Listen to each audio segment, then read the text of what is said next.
Hello everyone, welcome to Sprint UPSC. We are discussing class 10th NCERT Democratic Politics 2 and हम पढ़ रहे हैं chapter 5 popular struggles and movements. इसके पहले वाले सेशंस में हमने पॉपुलर स्ट्रगल्स और मूवमेंट्स का एग्जाम्पल देखा था।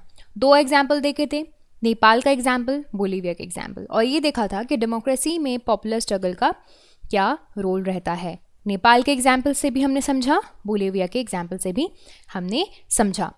आज का सेशन में हम पढ़ने वाले हैं मोबिलाइजेशन एंड ऑर्गेनाइजेशन। तो कैसे ये मोबिलाइजेशन होता है, ऑर्गेनाइजेशंस होते हैं, this will be discussed in today's session, so stay tune for that. आगे आने वाले सेशंस में हम पढ़ेंगे प्रेशर ग्रुप्स का क्या रोल रहता है मूवमेंट्स में, एंड सेक्शनल इंटरेस्ट ग्रुप क्या होते हैं, पब्लिक इंटरेस्ट ग्रुप्स क्या होते हैं, मूवमेंट्स ग्रुप्स क्या होते हैं और उनके इन्फ्लुएंस कैसा होता है, क्या वो अच्छा इन्फ्लुएंस होता है या फिर बुरा इन्फ्लुएंस होता है, that we will discuss in the upcoming sessions. For this session we are going to discuss mobilization and organization. दोनों एग्जाम्पल पहले वाले समझते हैं, ठीक है। ये स्ट्रगल्स थे सक्सेसफुल स्ट्रगल्स। सक्सेसफुल स्ट्रगल थे यानी कि प्रोटेस्ट किए, डेमोन्स्ट्रेशंस किए, उनके चीज़ों के खिलाफ लड़े वो लोग और वो सक्सेस हुए अपनी डिमांड पूरी करने में, ठीक है। इनडेफिनाइट स्ट्राइक जब रखी थी एसपीए ने, जो 7 पार्टी अलायंस थी नेपाल ने, देखा था ना हमने, तो इसमें बड़ी पार्टीज भी थी, कुछ पार्लियामेंट के मेंबर्स भी थे, है ना। बट जो एसपीए था that was not only the organisation behind the mass upsurge. Protest जो हो रहे थे वहाँ पे नेपाली कम्युनिस्ट पार्टी, जो हमने देखा था ना, माओइस्ट पार्टी, माओइस्ट भी तो थे ना उसमें, राइट। सिर्फ और सिर्फ पार्लियामेंटेरियंस जिनसे पावर छीन ली गई थी वो नहीं थे, बिग पार्टीज नहीं थी, यानी कि एसपीए नहीं था, माओइस्ट थे, ठीक है। ऑल्दो अगर माओइस्ट की बात की जाए वो तो इस चीज़ में विश्वास भी नहीं रखते पार्लियामेंट्री डेमोक्रेसी में, फिर भी उन्होंने सपोर्ट दिया, ठीक है। And this party, particularly this party, was involved in the mass armed struggle against Nepali government and had established its control over large part of Nepal.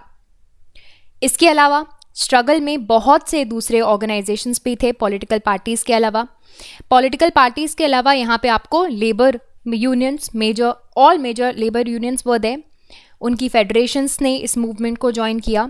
दूसरे ऑर्गेनाइजेशंस जैसे कि इंडिजिनस पीपल, ठीक है, जो वहाँ पे लोग रह रहे हैं, इंडिजिनस पॉपुलेशन, वो टीचर्स, लॉयर्स, ये working class people, human right activists, ठीक है। These are the extended group, extended support to the movement. तो मूवमेंट में क्या क्या थे, big political parties were there, okay, you need to note down all these things. Big political parties plus कुछ opposition party, जैसा आप कुछ देख लीजिए, अदर पार्टीज, और कुछ प्रेशर ग्रुप्स जो हम बोलते हैं, आपको अच्छे से डेफिनेशन समझ में आ जाएगी आगे इस पूरे चैप्टर में। प्रेशर ग्रुप्स यानी कि ये लेबर यूनियंस, फेडरेशंस, कुछ इंडिजिनस पीपल है, working class people, and human right activist यानी कि बहुत से एनजीओस।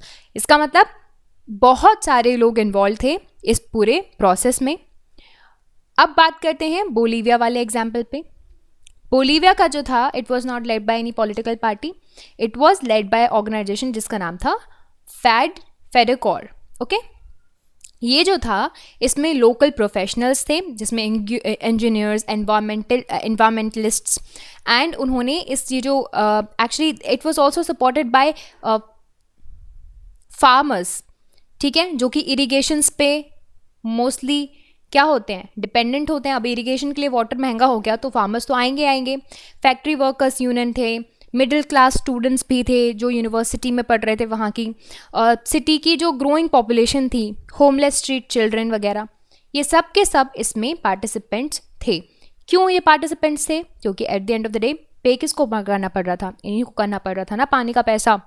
तो ये सारे लोग थे इस पूरे मूवमेंट को, यानी कि कॉमन लोग तो थे ही थे, साथ साथ में इसको सपोर्ट किया सोशलिस्ट पार्टी ने। 2006 में ये जो पार्टी है वो पावर में आई बोलीविया में। दोनों एग्जाम्पल से हम ये देख सकते हैं कि डेमोक्रेसी में बहुत से टाइप के ऑर्गेनाइजेशंस काम करते हैं। किसी भी बड़ा स्ट्रगल की बात करें हम, if you talking about big struggle, various type of organisations are behind its back, okay. ये जो पूरे ऑर्गेनाइजेशन से 2 तरह के से काम आते हैं। पहला कि जो डिसीजन लेने वाले हैं डेमोक्रेसी में वो डायरेक्ट पार्टिसिपेशन से, यानी कि कॉम्पिटिटिव पॉलिटिक्स देके उसमें पार्टिसिपेट करेंगे। ठीक है, कैसे? पार्टीज क्रिएट करो, इलेक्शंस लड़ो, गवर्नमेंट बनाओ। तो इलेक्शंस लड़ोगे, 2 पार्टीज होंगी, ए बी पार्टी होंगी, आपस में इनका पॉलिटिकल कंपटीशन होगा। ठीक है, बट हर एक सिटीजन यहाँ पे पॉलिटिक्स में, इलेक्शंस में पार्टिसिपेट नहीं कर सकता डायरेक्टली। ठीक है, हो सकता है कि उनका मन ही ना हो, ठीक है, उनको ज़रूरत ना हो, उनके पास स्किल ना हो कि डायरेक्ट पॉलिटिकल एक्टिविटी में जो है पार्टिसिपेट करें। उनका सिर्फ मानो कि भाई ठीक है हम वोट कर देते हैं, अपना रिप्रेजेंटेटिव चूज कर लेते हैं, that's all about it. And there are many indirect ways in which people can get the government to listen to their demands and their point of views, right? They are by forming the organizations. Organizations बना के, groups बना के, communities बना के, ठीक है, और अपने इंटरेस्ट को, अपने व्यू पॉइंट्स को उस कम्युनिटी के थ्रू क्या करने, हाईलाइट करके, है ना। इन्हीं को बोलते हैं interest groups and pressure groups.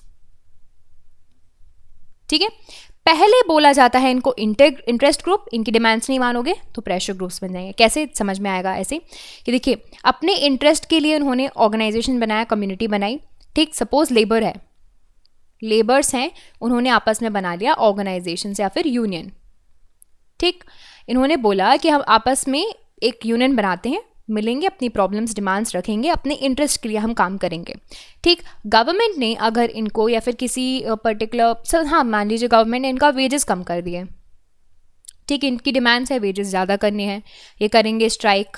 ठीक, स्ट्राइक करके ये क्या कर रहे हैं, प्रेशर क्रिएट कर रहे हैं, या फिर ये काम पे आना बंद कर देंगे तो क्या कर रहे हैं, प्रेशर क्रिएट कर रहे हैं। किस पे? गवर्नमेंट पे प्रेशर क्रिएट कर रहे हैं, तो बन गए pressure group, right. Sometimes people decide to act together without forming organisations as well. Okay, ऐसा भी होता है कि सपोज कुछ एक पर्टिकुलर, सपोज फार्मर्स के लिए कुछ ऐसा लॉ निकाल दिया गवर्नमेंट ने कि सारे फार्मर्स को कुछ प्रॉब्लम्स हो रही हैं, उससे कुछ उनको दिक्कतें आएंगी, तो ज़रूरी नहीं है कि वो फार्मर्स का कोई ऑर्गेनाइजेशन होगा वही आके उनके लिए लड़ेगा। नहीं, हो सकता है किसी पर्टिकुलर इंटरेस्ट पे, किसी पर्टिकुलर पॉइंट ऑफ टाइम पे उन्हें ऐसा लगे कि हमें आपस में साथ में आके ऑर्गेनाइजेशन बनाना है। ऑर्गेनाइजेशन तो नहीं, एक साथ एक्ट करना है या फिर प्रोटेस्ट करना है, तो वो भी हो सकता है।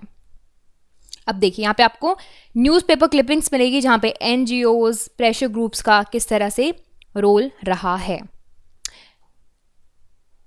So this was the mobilisation and organisations. कैसे चीज़ें मोबिलाइज होती हैं और कौन इनको करता है और कौन इनको ऑर्गेनाइज करता है, अच्छे से समझ में आएगा जब हम इनके प्रॉपर डेफिनेशन समझेंगे प्रेशर ग्रुप्स एंड मूवमेंट्स में, जो कि हम आगे आने वाले सेशन में पढ़ने वाले हैं कि सेक्शनल एंड इंटरेस्ट ग्रुप्स क्या होते हैं, पब्लिक इंटरेस्ट ग्रुप्स क्या होते हैं, मूवमेंट ग्रुप्स क्या होते हैं, उनका इन्फ्लुएंस क्या होता है, क्या वो हेल्दी होता है कि नहीं। All of these things will be discussed in the upcoming session. तो आपका ये पूरा चैप्टर फिनिश हो जाएगा। तो क्या है ना, if you want to run a democracy, ये प्रेशर ग्रुप्स जो होते हैं, ये मूवमेंट्स ग्रुप होते हैं, ये पब्लिक इंटरेस्ट ग्रुप्स होते हैं, ये सबसे बड़ा रोल प्ले करते हैं in order to check and balance, right. सब कि किसी भी पर्टिकुलर अथॉरिटी का जो अथॉरिटी है वो एकदम ज़्यादा ना हो जाए, या फिर अगर कोई गवर्नमेंट एजेंसी है वो अपने एबिलिटी से कम काम कर रही है तो भी वो वैसा ना करे। तो प्रेशर ग्रुप्स इस चीज़ को चेक रखते हैं और बैलेंसेस भी क्रिएट करते हैं। सो this is it for this session. I hope you like this video, and if you like this video you can subscribe to the YouTube channel for more videos and updates, and also you can download the Sprint UPSC app to practice book chapter and topic wise. Remember candidates, just reading books and watching videos are not going to help you out unless you practice thoroughly. So identify your mistakes and work to improve your performance, and Sprint UPSC is the perfect app to do all of this.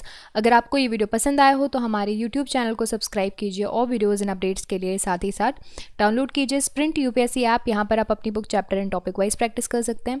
देखिए, सिर्फ book पढ़ने से और videos देखने से मदद नहीं मिलेगी। जब तक आप अच्छे से प्रैक्टिस नहीं करोगे तो अपनी मिस्टेक्स को जानिए एंड परफॉर्मेंस को इम्प्रूव कीजिए, और Sprint UPSC इसके लिए परफेक्ट ऐप है। I will see you in the next video. Thank you so much.